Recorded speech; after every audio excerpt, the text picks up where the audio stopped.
بسم اللہ الرحمن الرحیم۔ میرے بھائیوں، مولا علی علیہ السلام اور حضرت معاویہ ابن ابی سفیان رضی اللہ تعالیٰ عنہ کے درمیان ہونے والی جو جنگ ہے، جنگ صفین، یا اس کے علاوہ بھی جنگ جمل جو ہوئی سیدہ عائشہ، طلحہ و زبیر رضی اللہ عنہم اجمعین کے ساتھ، یا جنگ نہروان خوارج کے ساتھ، ان تینوں جنگوں میں اہل سنت اور اہل تشیع کا موقف کمبائنڈ ہے پوری امت کا کہ مولا علی خلیفہ برحق تھے، اپنی تمام جنگوں پہ وہ حق پر تھے، مخالفین کو غلطی لگی۔ اب اس میں اختلاف ہے، کوئی کہتا ہے اجتہادی غلطی لگی، کوئی کہتا ہے جان بوجھ کے۔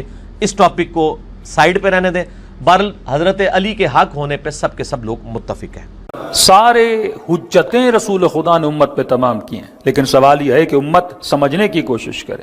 فرمایا علی مع الحق والحق مع علی، علی حق کے ساتھ ہے اور حق کس کے ساتھ ہے؟ علی کے ساتھ ہے۔ دوسرا جملہ فرمایا یہ مت دیکھنا کہ حق کہاں جا رہا ہے، یہ دیکھنا کہ علی کہاں جا رہے ہیں۔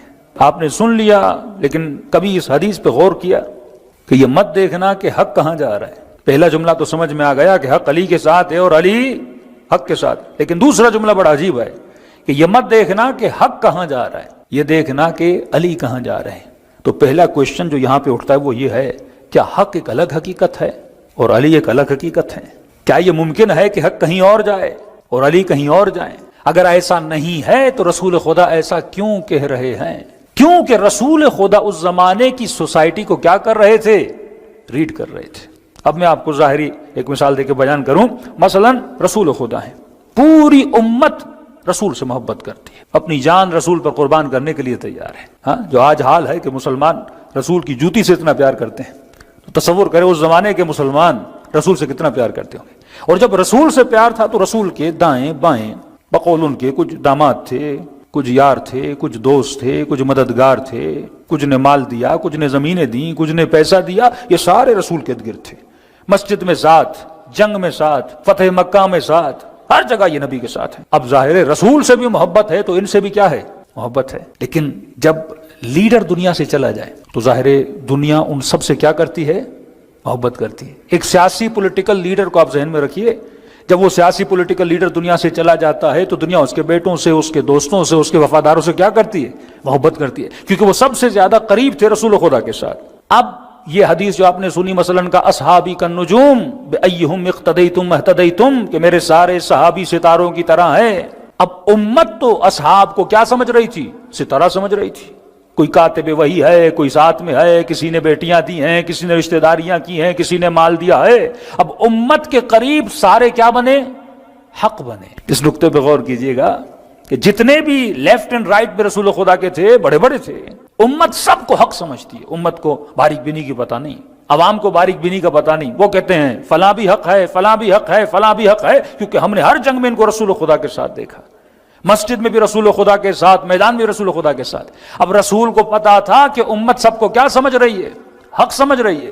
امت علی کو بھی حق سمجھ رہی ہے، امت معاویہ کو بھی حق سمجھ رہی ہے، امت ابا بکر کو بھی حق سمجھ رہی ہے، امت عمر کو بھی حق سمجھ رہی ہے، امت جناب عثمان کو بھی حق سمجھ رہی ہے۔ تو امت کے نزدیک تو سارے حق ہیں۔ وہ ابو سفیان کو بھی حق سمجھ رہے ہیں، فتح مکہ کے بعد یہ اکابر امت ہیں، یہ رسول خدا کے ساتھ ہیں۔ اب رسول نے فرمایا یہ مت دیکھنا کہ حق کہاں جا رہا ہے، یہ سارے حق ہوں گے نا۔ اب ظاہر رسول کے جانے کے بعد یہ 5 ہوں یا 10 ہوں یا 15 ہوں، ان میں آپس میں کیا ہوتا ہے؟ کلیش ہوتا ہے۔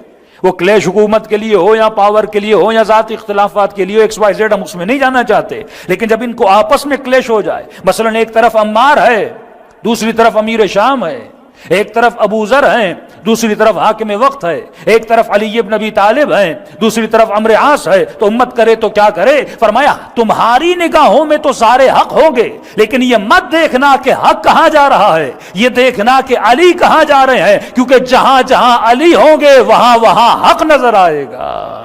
تبھی فرمایا یہ مت دیکھنا کہ یہ سارے حق کہاں جا رہے ہیں، یہ دیکھنا کہ علی ابن ابی طالب کہاں جا رہے ہیں، کیونکہ جہاں جہاں علی ہوں گے وہاں وہاں تجھے حق نظر آ جائے گا۔ ایک حدیث نہیں، کئی حدیثیں بتائیں، لیکن قرآن کہتا ہے کہ وَاعْتَبِرُوا یا اولی الالباب، اگر میں نے عبرت رکھی ہے تو صاحبان عقل کے لیے رکھی ہے، اگر میں نے عبرت رکھی ہے تو صاحبان فہم کے لیے رکھی ہے۔ یہ مت سمجھنا کہ دین اتنا آسان ہے، اگر میں صراط مستقیم پر چلنے کے لیے تمہیں ہادی دیتا ہوں تو اسی صراط مستقیم پہ شیطان نے بھی بولا ہے کہ بیچ سراہے میں بھی کھڑا ہو جاؤں گا.